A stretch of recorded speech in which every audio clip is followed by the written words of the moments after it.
We're back, people, and today we're breaking down film on Durham Smythe, Miami Dolphins tight end. Haven't really done much on Durham this year. Usually just kind of does his job. Nothing too fantastic, nothing too terrible out there. This was definitely his best game of the season, specifically as like a pass catcher, getting 5 catches in this one.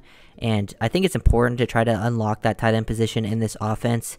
Teams are definitely not focusing on it and leaving open that like short part of the field, and Durham definitely took advantage of that versus the Cowboys, with other players on the team getting doubled. Nice to see him doing some good work as a blocker too, because to me overall Smythe is like a tight end 2, a very solid tight end 2.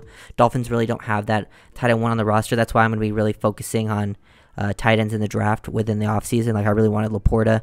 I think they can really bring a new dynamic to the offense. But yeah, it's nice to see Smythe getting involved. Good job here blocking, helping get this outside on Parsons here, allowing Armstead to get hooked around him, and then climbing to the second level too to take on the linebacker. Good active hands. He's not like the most dominant run blocker, but he does take good angles and does a good job of at least getting his body in the correct position overall. But it was nice to see him making more of an impact in the passing game. Good job climbing the second level here on the Cowboys' smaller linebacker core. A lot of their linebackers are like ex-safeties as well, or just safeties straight up. He's going up to Donovan Wilson here and just does a good job staying square, staying balanced. Attacks this guy with just like good overall control. He's not trying to get overextended. Gets engaged, gets good hand placements. Now he's driving. Guy's able to get like an arm on Mustard, but now he's able to finish, pancake block, get him to the ground. Very, very solid overall. I'd like to see this work from Smythe up front. The Dolphins can really find like a really great all-around tight end. Like I don't know if in the draft there is that type of guy who's like a great blocker and then also very good in the receiving game. I'm looking for a guy who at least is a decent blocker, but also can get yards after catch. Like they're very physical, tough to bring down. I feel like that is something the Dolphins offense is missing from the tight end position. They don't really have a yak guy. Like Smythe is a much better fit for this scheme than like Gesicki ever was.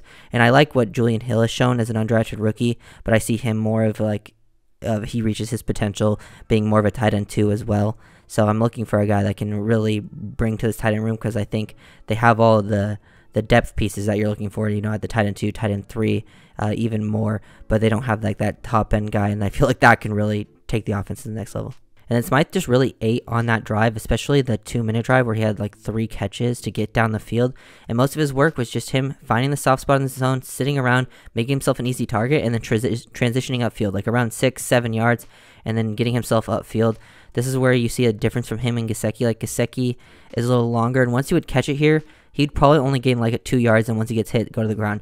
Smythe isn't like great after the catch, but he does a good job positioning himself, flipping his hips and momentum upfield as he's catching it, so then he can get down, and then he just squares up his shoulders, and then he's gonna fight for a couple extra yards. That's the difference that you can have. And then imagine now you add a tight end to the system that actually makes guys miss out in space. I think they could be a dangerous group, but it's nice to just see him. He's a very reliable option.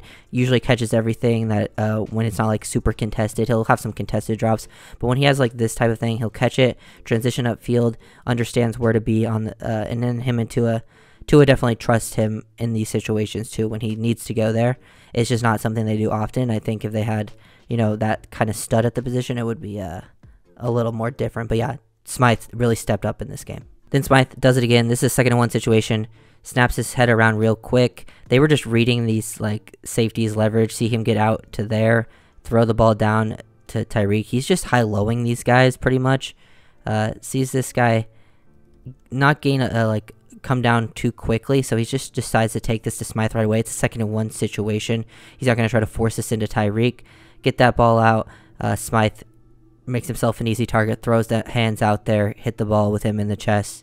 Doesn't pick really any yards after catch this time. But then same thing, literally the next play. He's just reading this guy. Reading these flat defenders, seeing what they're doing. This guy gets overextended, outside leverage towards Tyreek. He's going to throw this to Smythe up the seam. Hit him, at about like 7 yards. And then, run through, fight for an extra yard. Very, very nice. Just seeing him understand these defenses. Boom, snaps his head around right away. This is good awareness, good football intelligence. Literally off the line, he snaps his head. Knows that he can catch this ball in stride. Doesn't need to sit this down if the ball is coming out on time. And they get up there and pick up a first down. These are the types of things that you want to see from your tight end. Like, especially with Smythe's skill set. these are how you're going to get involved in the passing game, just being smart and aware, because, he's not, the most explosive athletic guy or physical after the catch either. You have to be aware of your surroundings to be in the right spot at the right time. Last play that we're going to break down for Durham Smythe. Didn't show all of his catches. Another one he had like down the flat on the seam rail slide RPO. This is another seam rail slide RPO, but he gets to be the seam route this time. And this was his biggest catch of the game. And he actually has a very good feel on this particular route concept, especially when he's working down the field like this. He's had multiple catches on this type of play. I feel like all of his biggest plays have come when he's the seam option. Like, there's even the fumbled snap, and once he works past this guy, he sees this guy is not carrying him down the field. He gets out towards the flat here, and he sees this open space. So he snaps his head around so fast. He's feeling the open space, snaps his head around before he even passes the second level of defenders, and he starts to slow this down. Starts to square back up towards the quarterback as that ball is being released, because he doesn't want to float into the safeties. He knows this open space is there. That is just good football awareness. This is why Smythe is that #1 option as the tight end. They just don't always go there. I think if they had, like a stud like the Niners have Kittle, they would go to it a little more often. But this is good football intelligence. Get upfield, pick up some extra yards, finesse over the top of someone. Pretty fun stuff from Durham Smythe. I do like to see him having a good game. Give a little bit of a focus on him, because the Cowboys clearly were very, very comfortable with giving up those spots to Smythe. They weren't threatened by him, and Smythe had his biggest game of the season, and I think that's important. Show other teams that they have to respect that, because if they don't, the Dolphins will take advantage of it, and that should either, continue to be open for Smythe throughout these games, or they're going to have to pay more attention to it, and that should help open up other spots of the field for your big playmaking receivers. So if you enjoyed the video, like, comment, subscribe, and I'll see you next time. Peace.